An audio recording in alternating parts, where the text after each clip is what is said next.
안녕하세요. 이번 시간에는 개발 공부하기 좋아진 세상 이 주제로 얘기하도록 하겠습니다. 요즘은 자신의 의지만 있으면 공부 얼마든지 가능해요. 다만 시간이 좀 오래 걸리니까 그게 문제거든요. 그래서 사실 본인이 의지가 있고 본인이 그러니까 좀 어렵더라도 헤쳐나갈 생각이 있다면 개발사 공식 홈페이지만 보고 개발할 만합니다. 근데 무지 어렵죠. 왜냐면 완전 초보자들 보라고 만든 게 공식 홈페이지 매뉴얼이 아니에요. 어느 정도 숙련된 개발자들을 위해서 만든 거죠. 그러면 여기서 이제 신입 개발자들이 항상 하는 얘기 있잖아요. 그러면 신입은 어디서 배우라는 말입니까? 이렇게 하는 것처럼 사실 그것까지 배려하면 좋겠으나 일단 일반적으로 봤을 때 안드로이드든 iOS든 아니면 윈도우즈든 이 사람들이 자기 플랫폼에 왔을 때 좋은 개발자는 신입 개발자가 아니고 숙련된 개발자들이 많을수록 양질의 앱들이 출시되니까 앱스토어에 숙련된 개발자들을 우대할 수밖에 없는 거예요. 그게 자본주의고 어쩔 수 없는 거예요. 만약에 여러분들이 불치병에 걸렸는데 그걸 고칠 수 있는 어떤 숙련된 의사분을 찾는 거지. 그냥 신입 의사한테 여러분들의 몸을 맡길 수는 없잖아요. 희귀병 치료 연습 한번 해보세요. 제 몸을 가지고 이렇게 할 수는 없는 거잖아요. 그런 것처럼 우리가 그 역지사지로 생각을 해봐야 된다는 거죠. INTP 공감 능력 막 떨어진다고 이렇게, 그러니까 T가 공감 능력 떨어진다고 하시는데 이게 T의 공감이에요. 오히려 되게 실리적으로 상황을 바라보는 거죠. 그래서 저 같은 경우도 뭐 옛날에 공부했던 거를 생각을 해보고 지금이랑 비교하면 옛날이 살기 좋았다고 하는 사람들 많은데 절대 아니거든요. 왜냐면 요즘 너무 좋은 게 유튜브만 해도 그냥 내가 원하는 양질의 컨텐츠를 얼마든지 볼 수도 있고, 그리고 그것도 그건데 이제 저 같은 경우는 사실 개발 기술을 직접 그 기초 같은 경우는 다 알려주긴 하는데 그 기초 외적으로는 사실 이 습관 부분을 되게 많이 집중을 하거든요. 그리고 어떤 관점으로 바라보는지 그 기술을 그래서 이제 사실 유튜브에서도 제가 어떤 관점으로 이제 개발 시장을 바라보고 있고 어떤 쪽으로 학생들을 더 개발자를 많이 만들고 다 공유하잖아요. 그러면 이제 팀노바 통해서 좋은 영향 받아서 고연봉 됐다라고 메일 온 것만 그래도 최소 10건 이상이거든요. 제가 유튜브 한 지가 5년인가 넘었으니까. 그래서 그런 걸로 봤을 때 너무 긍정적인 이제 좋은 영향도 받을 수 있다는 거. 자기가 코드 만든 그런 유튜버들도 있고, 그리고 자료도 너무 많고요. 근데 저 고등학생 때, 중학생 때만 해도 인터넷은 있었지만 지금처럼 스택 오버플로우 가서 이렇게 개발 관련 질문을 할 수도 없었고, 챗GPT 같은 게 도와주지도 않고, 자료도 너무 없었고, 그래서 책으로 막 공부하고 그랬어요. 근데 제가 청량리 살았는데 청량리에 성현문고라고 좀 큰 서점이 있었는데 그 서점에도 컸는데도 막 PHP 버전이 좀 이전 버전이고 막 이래가지고 이렇게 실습도 그 잘 못하고 막 그래서 원하는 책도 없어가지고 결국엔 종로까지 가서 막 종로 어디지? 교보문고랑 영풍문고 가가지고 막 그 원서 같은 것도 막 몇 개 보고 근데 그거 하나가 뭐 최소 막 3만 원하고 어떤 거 10만 원씩도 그랬거든요. 그러니까 이 고등학교 중학생이 돈을 너무 많이 들여야만 공부를 할 수 있었어요. 그래서 되게 안 좋았고 그것도 이제 1년만 지나면 좀 PHP나 C나 C++는 그래도 변화가 많이 이렇게 좀 많은 편은 아닌데 PHP나 막 이런 거는 되게 변화가 버전업이 되면서 되게 자주 됐어요. 특히나 자바도 그 당시에는 지금은 버전업이 가끔 되지만 자바가 예전에만 해도 엄청 많이 됐어요. 근데 이제 안드로이드나 iOS 이런 거 공부할 때 저는 책으로 하시는 걸 그렇게 많이 추천을 못 한다. 굳이 한다면 최신 서적 1년, 2년 내에 나오는 책으로 그나마 그러니까 그렇게 하는 게 그나마 낫다. 근데 그것도 한 1, 2년 지나면 그 책도 필요가 없어져요. 버려야 돼요. 그러니까 달라져요. 이게 정말 많이 1년만 지나도 이런 플랫폼들은 진짜 확 바뀌어서 그 추천을 못 하겠어요. 그래서 근데 문제는 그러니까 결국에는 이제 돈 안 들이고 좋은 습관만 들이면 공부할 수 있는 시대가 돼버렸다는 거지. 너무 좋죠. 그래서 사실 요즘은 뭔가 이렇게 힘들다고 뭐 하는 분들한테 뭐 노령 얘기를 오히려 할 수 있는 시대가 돼버렸어요. 왜냐면 돈이 없어도 할 수 있거든. 근데 문제는 그런 차이죠. 그럼 팀노바를 굳이 왜 가야 돼? 라고 할 수가 있는데 그런 거죠. 시간의 차이인 거죠. 그러니까 왜냐면 팀노바 같은 경우는 제가 그 시행착오를 겪으면서 지름길로 갔던 길을 알려주는 거죠. 근데 그 와중에도 걷기는 학생들이 본인이 걸어야 되니까 되게 힘들긴 해요. 그래서 사실 제가 제일 어떻게 보면 팀노바에서 이게 되게 재밌는 사례들이 많은 게 혼자 막 독학하다가 몇 개월 동안 했다가 잘 안 됐다가 팀노바 와서 되게 시원한 느낌? 아, 혼자 할 때는 너무 힘들었는데, 그래도 이렇게 가이드가 있고 내가 모를 때 질문할 수 있는 이런 시스템이 있으니까 너무 좋다. 이런 얘기가 팀노바 같은 교육기관이 필요한 이유겠죠? 그러니까 아무래도 시간의 차이요. 그래서 근데 저는 독학도 많이 추천을 해요. 자기가 혼자 하나하나 다 찾아서 할 수 있으면 그것도 배우는 게 진짜 많긴 해요. 다만 이제 시간이 막 두 배, 세 배가 걸려서 제가 그렇게 공부했거든요. 그래서 실력 향상이 돼서 취업까지 가는 시간이 좀 길다는 게 좀 문제죠. 그러니까 요점 정리가, 그러니까 고생이 없는 요점 정리는 항상 장점은 아니에요. 그래서 저는 독학을 하든 뭘 하든 그냥 열심히 하시는 거 많이 추천을 드리는 편이고, 근데 이제 그런 것도 그런데, 그러니까 질문 답변도 쉬운데 저는 요즘 진짜 좋은 게 정보화 사회가 확실히 됐다는 걸 느낀 게 팩트 체크가 되게 쉬워진 것 같아요. 저 같은 경우도 이제 되게 억울한 일들이 많았는데 사실 뭐 그 팀노바 청강 오면 어차피 그 취업 내역 다 보여주고 공무원 분들도 지금, 그러니까 우리나라 사람들이 질투가 되게 심한 편이라서 이렇게 자기 상식을 벗어나잖아요. 그러니까 이렇게 중국 그런 사기꾼들이 예전에 잡히고 난 다음에 왜 한국 사람들을 사기치기가 쉬운지에 대해서 얘기한 적이 있어요. 한국 사람들은 되게 지식 수준이 높다. 대신에 이런 사람들 특징이 자기가 맞다고 믿는 그 카테고리를 넘어서면 무조건 부정하는 경향이 있다. 그렇기 때문에 이 사람이 생각하는 일반적인 상식선에서의 시나리오를 짜서 사기를 치면 그렇게 잘 먹힌대요. 그러니까 예를 들면 그런 거 비트코인이랑 되게 비슷한 거죠. 비트코인은 1원에 수렴한다 이 얘기하고 기존의 경제학자들 공부 많이 하신 분들, 똑똑한 분들 막 나와가지고 암호화폐, 가상화폐는 사기 막 이렇게 얘기했었는데 지금 1억 6천이 넘었잖아요. 물론 저는 지금 비트코인 투자하고 있지는 않지만 그래도 아예 1원에 수렴한다 이거는 사실 되게 애매하다고 생각했거든요.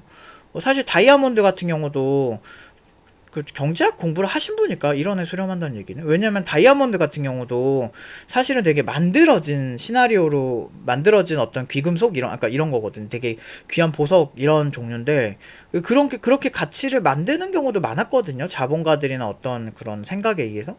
그래서 그분들은 어떤 원리로 그런 생각을 했을까. 근데 사실 지금 정도 수준이면은 투자자들이 너무 많아요. 미국 시장에서도 그렇고. 결국은 이건 신뢰 문제가 아닐까. 중국은 홍콩을 통해서 현물 ETF, 뭐 선물 ETF 이런 거를 지금 그 좌지우지 하려고 하고 있고요. 미국 같은 경우는 이제 시카고 쪽에서 처음에 선물 나왔죠. 그래서 선물도 나오고 이제 현물 ETF 같은 것도 많이 나오면서 사실 지금 이 정도 되면은 사실 1원에 수렴한다는 얘기는 이제는 말도 안 되죠. 근데 이제 그런 게 이제 그런 어떤 상식을 많이 가진 사람들의 문제인 거죠. 그러니까 저도 개발자 관련해서 비슷한 얘기들을 많이 해요. 근데 이제 물론 이제 그 사람들이 네카라쿠베 당토를 막 되게 신격화하고 이런 거에 전 동의를 안 한다니까요. 저 옛날 때는 다 스타트업인 기업들이라서. 그래서 되게 작은 기업이었어요. 제가 옛날만 해도 그렇게 가는 게 어렵지도 않았고, 그러니까 그런 거를 다 본 입장에서 뭐 어떤 기업이든 그렇게 될 수 있고, 그래서 차세대 스타트업 진짜 좋은 기업을 찾으면, 그 미국 같은 경우도 지금 그 10대 어떤 IT 기업 이런 곳이 20년이 채 안 된 기업들이 많아요. 그러니까 언제든 그 게임 체인저는 언제든지 바뀔 수 있거든요. 그래서 사실 저는 그런 거에 있어서 어차피 기술도 비슷하게 쓰거든요. 비슷하게 쓰는 거는 되게 비슷하게 써요. 뭐, 그, 네이버에서도 엔진엑스 쓰는데, 그냥 일반 커뮤니티나 조그만 그런 사이트도 엔진엑스 쓰고, 저희 같은 사이트도 그냥 엔진엑스 쓰거든요. 공원 같은 경우도 뭐, 그냥 그거 쓰는 건 돈 드는 건 아니니까. 그리고 비슷하게 튜닝해요. 뭐, 특별하게 안 해요. 차라리 알리바바처럼, 타오바오는 타오바오용으로 텐진이라는 걸 만들어서 커스텀을 했거든요. 그래서 엔진엑스 기반의 그 타오바오용 서버인 거야. 그 왜 그런지 제가 유출을 좀 해보면 타오바오는 이렇게 그 웹소켓을 이용한 채팅을 되게 많이 쓴단 말이에요. 그거에 좀 특화시켜서 좀 더 수정을 한 것 같아 보이더라고요. 그건 제가 옛날에 검토했을 때 얘기고. 그래서 어쨌든 이런 그 사실에 대해서 전문가적 관점을 얘기할 수 있고 팩트 체크도 가능하고, 저희 같은 경우는 워낙에 유튜브도 하고 많은 사람들의 공격을 받다 보니까 민원도 되게 많았고 제일 민원 많이 받은 학원 중 하나일 거예요. 컴퓨터 학원 중에서.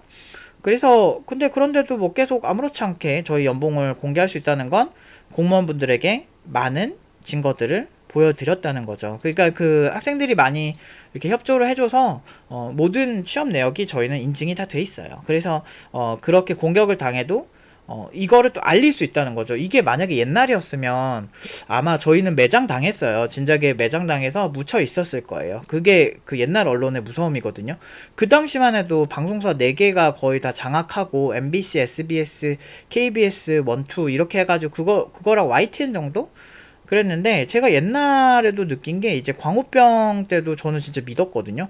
정말 믿어가지고 엄마 절대 그 드시지 마세요. 그 미국산 쇠고기 그냥 먹기만 해도 큰일 난대요. 막 그런 얘기들을 했거든요.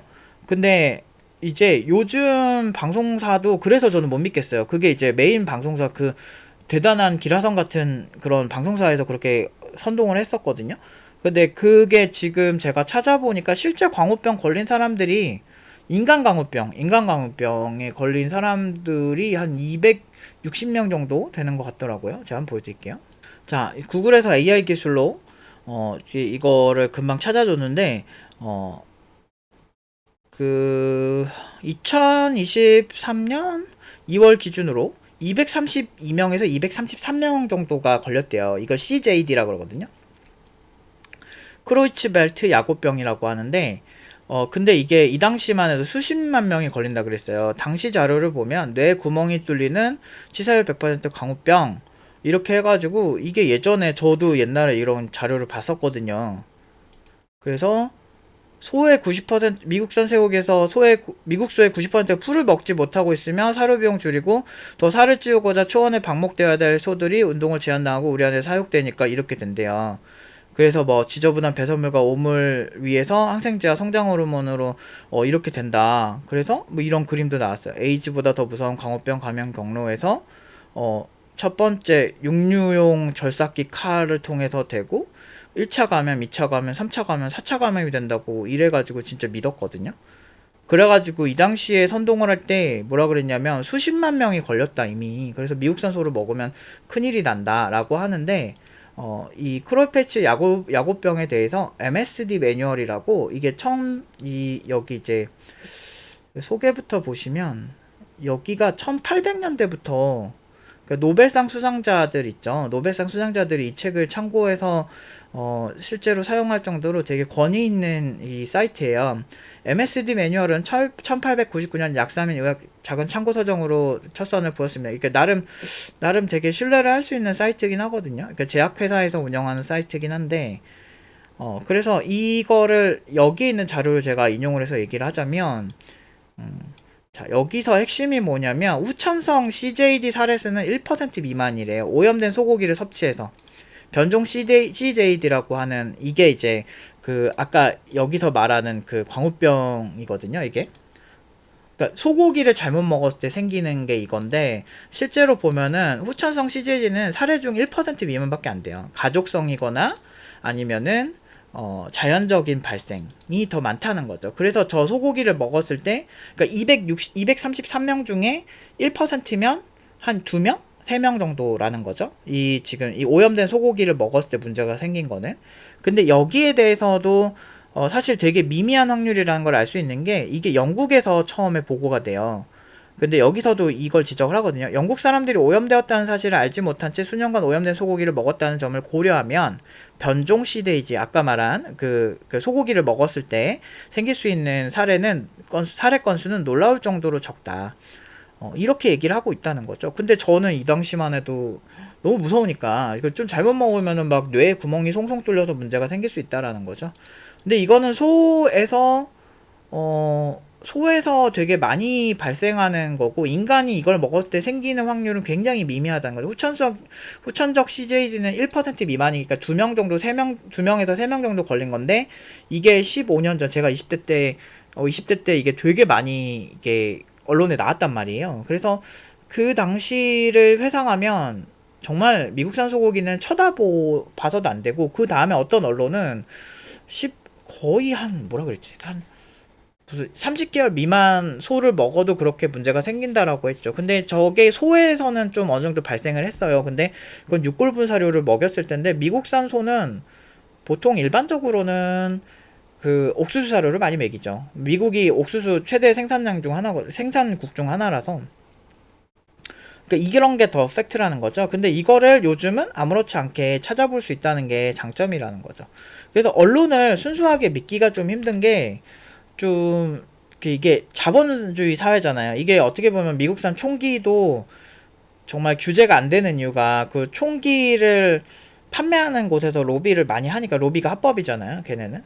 근데 뭐 사실 우리 중국 자본이 스며든 한국의 엔터 산업 해가지고 찾아보면은 되게 많아요. JTBC 스튜디오, 프렉시스, 텐센트에서 4천억 원 투자했지. 텐센트는 이제 중국의 최대 회사고, 그리고 우리나라 게임 쪽은 텐센트가 많이 투자하는 걸로 퍼블리싱하고 그런 거 되게 유명하고.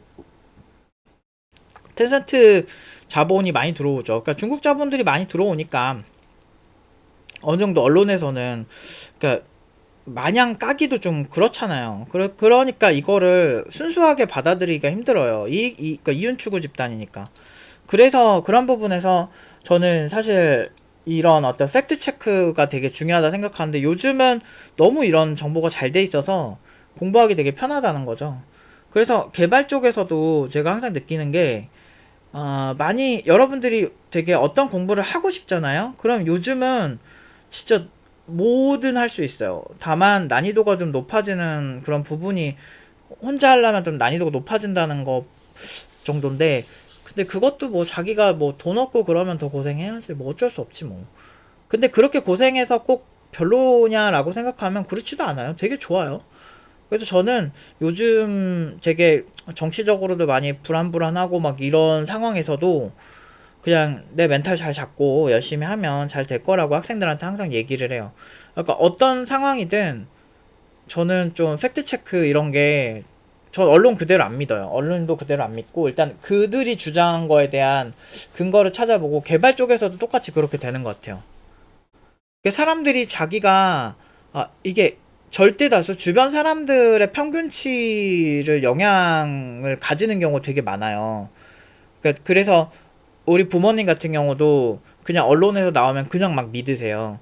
근데 이제 부모님이랑 어차피 그런 부분에서는 그냥 뭐 나이도 많으시고 뭐 원하신 대로 믿으셔라 이렇게 얘기하고 그냥 냅두는 편이긴 한데, 이게 근데 제가 학생들이면 제가 하는 영향이, 제가 하는 말들이 학생들한테 영향을 크게 끼치니까 제가 좀 정확해야 된단 말이에요. 그래서 네이버, 카카오, 저희 졸업생들도 많이 다녀요. 그러니까 특히나 카카오 좀 많이 다니고, 그 어디지? 그러니까 아까 좀 여러 곳 다녀요. 뱅크 샐러드도 있었고 뭐 해외로 간 친구들도 있고 막 그런데, 저희 졸업생이 많은 편은 아닌데 그런 거 치고는 그래도 뭐 적게 다니진 않아요. 그래서 그러니까 누구라고 언급하면 또 이제 그 되게 공격하는 그런 사람들이 막 괜히 또 시비 걸까봐 이제 언급은 못 하겠어요.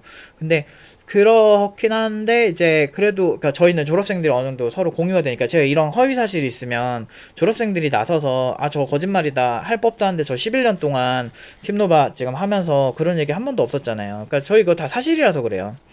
제가 이거 갖고 거짓말을 해서 문제가 생기는 성격도 아니고. 근데 아무튼 그런 것들을 되게 많이 보면서 느끼는 게, 결국에는 그 좋은 기업이지. 너무 좋은 기업이고 갈 수 있으면 가는 게 좋죠. 근데 사실 여러분들이 고졸이거나 아니면은 실력이 어정쩡하거나 특히나 경력이 없거나 하면 사실 그런 기업들을 처음부터 바라보는 거는 약간 판타지에 가까워요. 뭐 왜냐면 그 기업들이 뭐가 아쉬워서 좀 이렇게 스펙적으로 좀 아쉬운 사람을 이렇게 뽑겠어요. 거기 가고 싶다는 전공자들도 되게 많고, 전공자들 중에 잘하는 친구들을 주로 뽑을 거예요. 그래 어쩔 수가 없어요. 아니면 되게 특별한 친구들. 뭐 그 특별한 친구들이라면 어떤 경우냐면, 저 옛날에 그 훈련소 갈 때 저희는 현역들이 병역 특례로 갈 수 있었던 때라서, 내가 IT 업계에서 좀 친다 하면은 다 병역 특례였어요. 그래서 회사에서 일하는 그런 병역 특례를 다 했거든요. 저도 그랬었고. 근데 제가 그때 훈련소에서도 제 옆에 있는 친구가 포항공대, 그리고 건너편에 있는 친구가 고졸인데 얘는 개발 졸라 잘했어요. 그리고 제 옆면 친구는 저랑 똑같은 학교인데 얘는 고등학교 때부터 NHN에서 일했고 지금도 되게 유명한 네임드 개발자고. 그 당시에 근데 다 그래. 지금 다 성공했어요. 그니까 거의 높은 확률로 성공해요. 그 당시에 병역특례 하는 애들은. 그리고 저 건너편에 카이스트에서 수석으로 입학했던 친구 있었고, 내 옆에 친구는 서울대 컨공이었고, 걔네 형도 서울대 콩공이더라. 유전이 있나 봐. 그런 거 보면. 아, 그러니까 집안 환경이 좋던지. 그리고 그 옆에 있는 애는 학력으론 그랬었고 학력 아닌 애들이 더 무서웠어요. 학력 아닌 애들이 개발 졸라 잘했어. 뭐 저도 근데 나름대로 그 당시에는 그래도 100만 명 넘는 어플을 개발, 그러니까 안드로이드랑 서버를 개발했기 때문에 뭐 나름 저도 이제 타이틀이 어쩌다 보니까 있었는데 그래서 그 당시에 100만인데 지금은 300만 넘었어요. 지금 그 당시에 만들던 게. 근데 그게 나름 되게 극초기에 만든 거라 나름 그래도 약간 고인물 느낌이 있어요, 제가. 옛날 개발자 이런 느낌이 있어요. 나름 그 당시에는 좀 치는 개발자였죠. 근데 그렇게, 가끔은 이제 개발자로서의 나의 커리어를 이렇게 교육이 아닌 거에서 했으면 얼마나 좋았을까라는 생각을 한 번씩 합니다. 인간 몸이 하나니까. 근데 뭐 교육해서 후회하진 않아요. 제가 너무 훌륭한 친구들을 많이 배출해냈기 때문에 후회하진 않는데, 내 환영분 시술 같은 게 하나 있어서 얼마나 좋았을까라는 생각합니다. 근데 어쨌든 그래도 뭐 많은 분들에게 영향을 주지 못했지만 그래도 좋은 영향을 받고 연봉 많이 높아졌다는 분들의 메일을 받을 때 저는 되게 좋아요. 그리고 제 학생들 연봉 소식 한 번씩 전달해 주거든요. 잘 풀린 친구들. 그런 친구들을 급성장했을 때 되게 행복하고 그렇습니다. 근데 아무튼 희망을 놓치면 안 돼요. 사실 되게 암울해요. 되게 암울한 현실이고 정치적으로도 그렇고 좀 여러모로 좀 그냥 봤을 때는 한숨 나오는 부분이 있는데, 근데 사실은 저는 조금 이렇게 여행을 좋아해가지고 많이 다녀서 그런지 그래도 조금 희망적인 편인 것 같아요. 왜 그러냐면 저는 이제 캄보디아 같은 데 갔을 때 이게 이런 박물관이 있어요. 그 희생자들에 대한 박물관 진짜 억울하게 돌아가신 분들 많거든요. 이런 분들에 비하면 내가 얼마나 행운이 많았나. 그냥 뭐 대단한 거 안 하고 그냥 먹고 살 수 있고 생존만 할 수 있다는 것만으로도 감사해야 되지 않을까라는 생각도 많이 해요. 좀 이렇게 돌아다녀 보면. 그리고 태국의 하이소 문화나 뭐 이런 거, 그러니까 빈부격차가 어마어마해. 우리나라는 빈부격차가 그래도 심한 편은 아니거든요. 그리고 지금 뭐 중국에 의해서 또 실제로 막 부동산 엄청 힘들어진 것도 되게 많고. 근데 우리나라도 사실 좀 외국인 부동산, 특히나 그 중국 그 화교분들이 한 70만 명 정도 된다고 하는데, 그분들이 이제 부동산에 관련해서 굉장히 많은 힘을 쓰는 걸로 알고 있거든요. 거기까지는 자세히 모르지만. 근데 이제 막 그런 것도 그렇고 여러 가지로 봤을 때 사실은 조금 좀 암울한 부분도 있지만 그래도 더한 곳들이 많아요, 사실은. 근데 물론 더한 곳들이 많다고 뭐 그냥 퉁치자 이런 건 아닌데, 그래도 긍정적인 측면이 있고, 그리고 우리나라 사람들이 되게 근면성실해요. 제가 평균적으로 봤을 때 근면성실하고, 다른 나라의 사례들 막 그런 거 보면 좀 그래요. 막 선진국이라고 하는 막 스페인 이런 데도 생각보다 막 거기 교민들이랑 얘기해 보면, 특히나 독일도 되게 근면성실한 걸로 유명하잖아요. 근데 독일도 요즘 일 안 하려고 막 휴가 엄청 많이 쓰려고 그러다가 테슬라에서 일론 머스크가 언제 난리친 적 있잖아요. 독일 사람들 일 안 한다고 막 그렇게 해가지고. 근데 그럴수록 나라 경쟁력이 떨어지잖아요. 근데 우리나라는 이번에도 그래도 경제 지표가 그래도 나름 수출도 괜찮았고요. 그래서 나는 그래도 좀 국뽕이 항상 있더라고. 제가 좀 대단하다고 생각하고, 개인적으로는 문제가 많지만 되게 멋있어요. 우리나라 사람도 멋있고. 근데 그런 측면이 있어서 좀 이런 팩트 체크 같은 것만 잘해서 내가 방향만 잘 설정하면, 그러니까 저희 같은 경우는 연봉에서의 아예 실패가 아예 없잖아요. 100% 확률로 5천 이상은 다 갔잖아요. 그러니까 그렇게 되는 이유가 이런 팩트 체크를 되게 잘해서 그래요. 그러니까 사람들이 어떤 언어에 집중할 때 저희는 플랫폼에 집중을 한다든지, 그리고 사람들이 언어나 플랫폼, 어떤 기술, 인공지능 때문에 개발자 없어진다 이런 거에 집중할 때, 저희는 인공지능이 대체할 수 없는 개발자를 만들려고 하는데 되게 많이 신경을 쓰는 거죠. 그런 식으로 점점 저희가 신경 쓰는 부분들이 되게 실용적으로 갈 수 있는 이유가, 그 통계 같은 거 되게 좋아해요. 제가 통계도 많이 보고, 그리고 실질적으로 제가 느낀 것 중에 그거를 자아 성찰을 해서, 제가 개발을 지금도 쉬지 않고 거의 매일매일 하는 이유가, 교육을 위해서도 있지만 그 감각을 느껴보려고 해서 그래요. 그러니까 이게 내가 개발하는 감각이 녹슬면 아무래도 그 학생들을 이해하기가 힘들어요. 근데 그런 부분에서도 그렇고, 그래서 시장이 지금 안 좋다고 하는데 수준이 낮은 사람한테는 확실히 안 좋은 건 맞아요. 그런데 베트남 개발자들이 지금 원격 근무 러쉬가 오고 있기 때문에 근데 그 이상으로 가려고 하는 분들이 있잖아요. 어차피 평생 우리가 이 직업 할 거 이왕이면 수준 좀 높게 가자 이런 마인드로 가시는 분들은 진짜 잘 선택하신 거예요.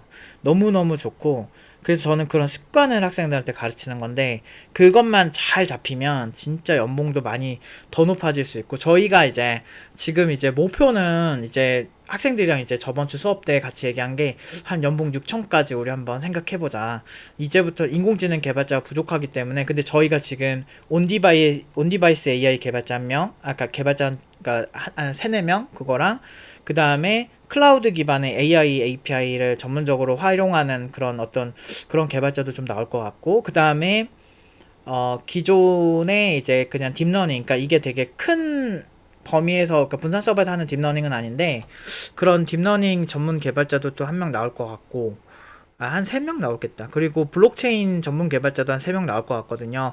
이 친구들은 이제 6천 이상으로 갈 수 있을 것 같아요. 왜냐하면 많은 개발자들이 이제 뽕이 많이 빠졌어요. 그러니까 그리고 일정 수준 이상 되는 개발자들이 많이 없어졌어요.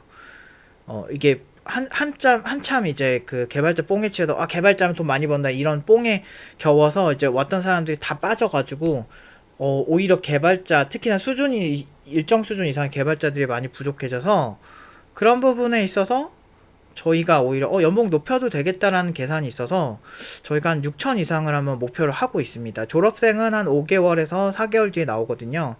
그래서 한번 지켜보시면 그 친구를 필두로 한번 해보려고 합니다. 뭐 조금 시간이 걸리더라도 아마 될 것 같아요. 워낙 똘똘하고 잘하는 친구라서 대신에 우리가 더 열심히 하자라고 이제 같이 얘기를 했죠. 세상에 공짜 없어요. 진짜 돈 벌기 엄청 힘듭니다. 남의 돈 버는 게 진짜 더럽고 치사한 거예요. 근데 우리는 더럽고 치사한 걸 공부로 치환시킬 수 있잖아요. 그래서 공부를 많이 하면 뭐 더럽고 치사하게 안 벌고 대우받으면서 벌 수 있어요. 저는 그거를 항상 말씀드리고 제가 유튜브 5년 6년 하면서 제가 이렇게 말하고 이렇게 좋은 결과 안 낸 경우가 한 번도 없잖아요. 다 가능해요. 근데 할 수 있어요. 다 할 수 있는데 다만 그냥 바로 앞만 보면 앞이 깜깜해서 여러분들이 힘든 거예요. 근데 그런 거 신경 쓰지 마시고 그냥 매일매일 그냥 하는 게 좋아요. 사실 동기부여 이런 것도 의미도 없어요. 왜냐면 동기부여보다 제일 중요한 거는 어떤 그 과학적으로 그래요. 뇌과학적으로 그냥 꾸준히 내가 하던 거 묵묵히 하는 게 제일 좋대요. 결국엔 동기부여는 어떻게 보면 허상일 수도 있다. 뭐 그날 조금 이렇게 뭔가 하고 싶은 마음은 들게 할 수 있는데 결국엔 습관적으로 꾸준히 하는 게 제일 좋다라는 거죠. 아무튼 오늘은 좀 잔소리 같은 얘기를 좀 했습니다. 오늘 여기까지 하도록 하겠습니다.